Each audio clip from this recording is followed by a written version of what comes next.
Welcome back. In this lecture, we shall learn about the Nullif function.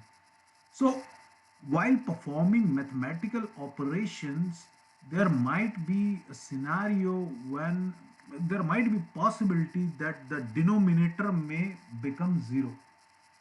So, anything upon 0 is an indeterminate number. So, Nullif helps us to avoid such situation subject to certain condition. If this happens, then that can be managed. So what exactly is that? In Nullif we can see x comma y. If x is equal to y, it will return null. Okay, so in that case that calculation won't be executed and null value will be returned. But in the condition, but if this is not equal to y, then as usual we'll get the calculation will be executed.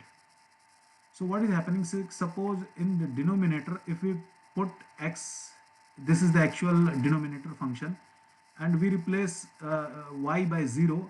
If the denominator becomes 0, then it will return null. Denominator will return null, and then in that case, there won't be any mathematical operation. So we will avoid getting error.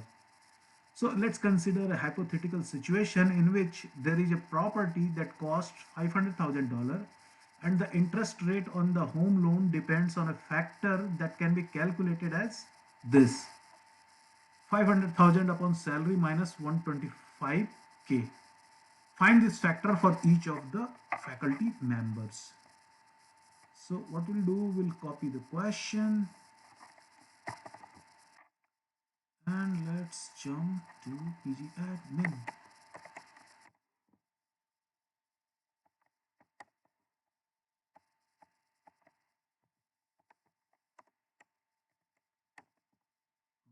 Okay.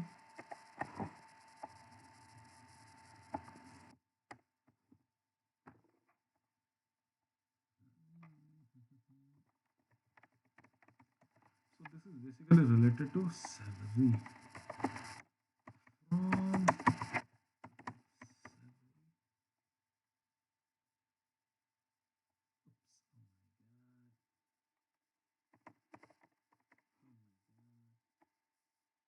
okay, so we are calculating all the information plus this factor. Let's do it 1000 upon salary minus 125.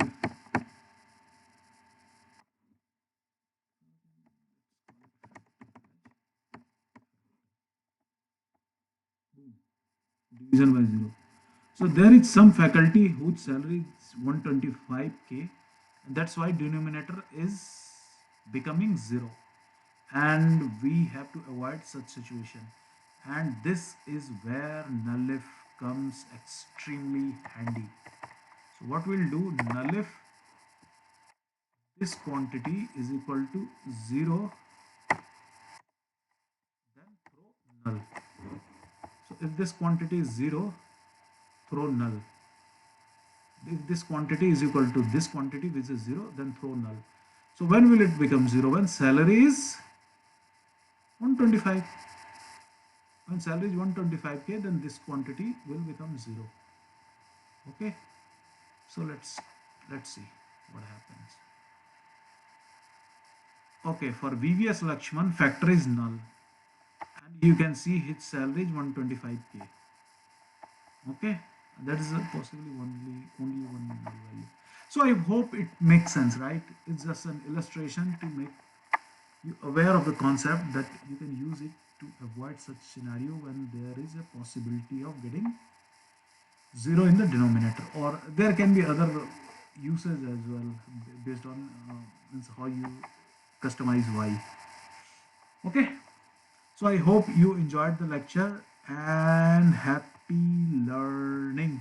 Thank you so much.